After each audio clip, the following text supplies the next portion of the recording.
자, 물론 암이 가장 1위를 차지하고 있는 것은 아주 평균적인 통계이고요. 그 뒤를 따르는 사망 원인은 심장질환, 코로나19, 폐렴, 뇌혈관 질환, 자살, 알츠하이머, 당뇨병, 고혈압성 질환, 간 질환이다 이겁니다. 이건 2022년 기준에 인구 10만 명당 그 사망 원인을 조사한 통계청 자료인데요.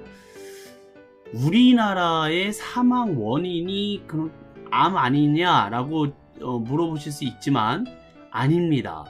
OECD 국가를 기준으로 했을 때 대한민국의 사망 원인 1위는 암이 아니라요. 바로 놀랍게도 빠밤, 네, 자살입니다. 굉장히 깜짝 놀랐어요. 이 질병으로 인해서 사망하는 것보다도 스스로 목숨을 끊는 자살자가 우리나라에서 하루에 평균 36.6명으로 OECD 국가 중 1위랍니다.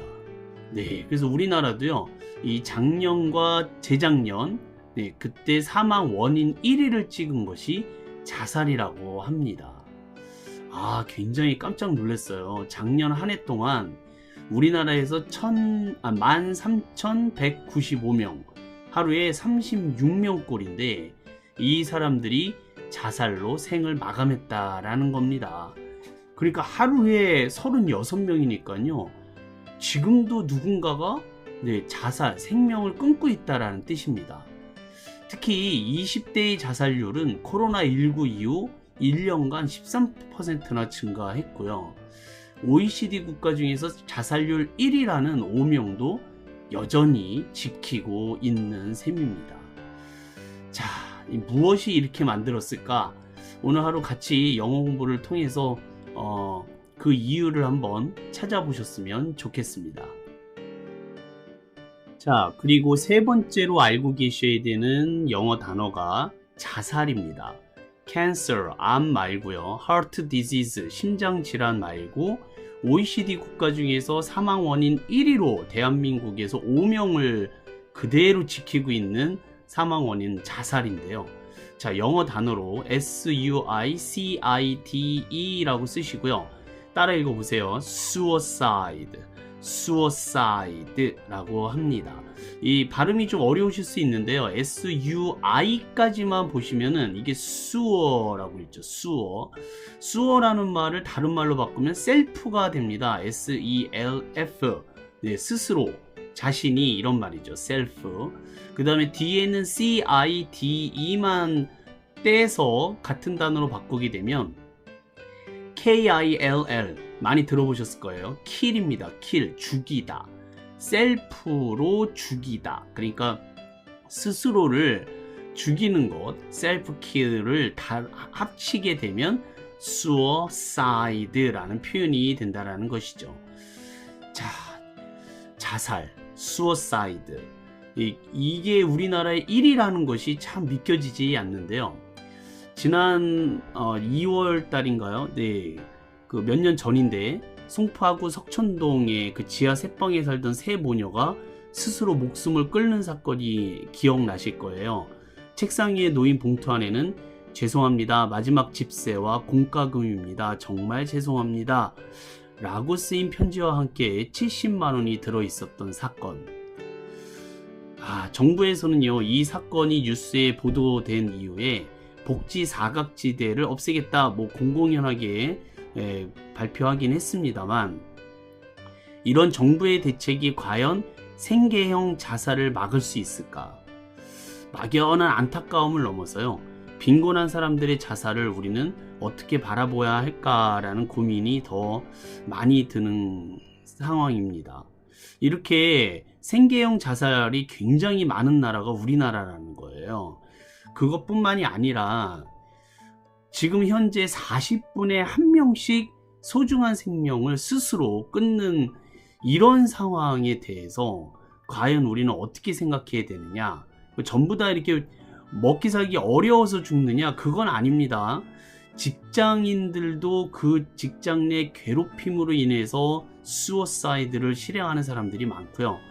학생들은 학업 스트레스와 부모님의 잔소리, 네, 그런 것 때문에 목숨을 끊는 그런 이유가 많다라는 것이죠.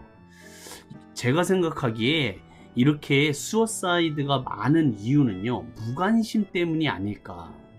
이 사람들을 혼자 내버려 뒀기 때문에 이 사람들이 스스로 극단적인 선택을 한 것이 아닐까라는 생각이 들면서, 우리는 자살했다 라는 말을 쓰고 사실은 사회적인 타살이 아닐까라는 생각이 듭니다. 우리나라는 그야말로 오지랖의 민족이에요. 참견하고 간섭하고 관심을 갖고 너무 지나치게 다른 사람에 대해서 궁금해하는 것, 그게 사실은 이 수어사이드를 막는 지름길이 아닐까, 대책이 아닐까. 우리 주변의 사람들한테 좀 더 많은 관심을 갖고 좀 더 배려해서 상대방의 입장에서 그 사람들을 보듬어 안고 가는 사회가 됐으면 좋겠다라는 생각이 듭니다. 자, 네 번째 질환의 영어 표현. 그러니까 네 번째 질환은 치매입니다. 치매. 우리가 보통 알츠하이머병이라고 하죠. ALZHEIMER를 쓰시고요. 알츠하이머라고 읽으시면 됩니다. 알츠하이머병은 치매라고 해서 그 치매의 한 유형인데요. 기억력, 사고력, 판단력, 그리고 학습 능력 등 정신 기능이 서서히 쇠퇴하는 장애를 의미하죠. 이 알츠하이머를 앓는 고령자들의 60 내지 80%가 이 알츠하이머병으로 인해 치매를 경험하게 됩니다. 영어 단어가 어렵죠, 그쵸? 이 1907년 독일의 정신과 의사 선생님의 이름이 알츠하이머예요. 알로이스 알츠하이머라는 이 박사에 의해서 최초로 보고되었기 때문에 알츠하이머라고 부르시는 겁니다. 그러니까 독일어죠, 독일어. 이 기억력이 쇠퇴된다, 감퇴된다. 사실 알츠하이머병 환자가 있으면은 온 가족이 엄청난 고통과 엄청난 또 그 비용을 감당해야 되죠, 그쵸? 정말 무서운 병입니다.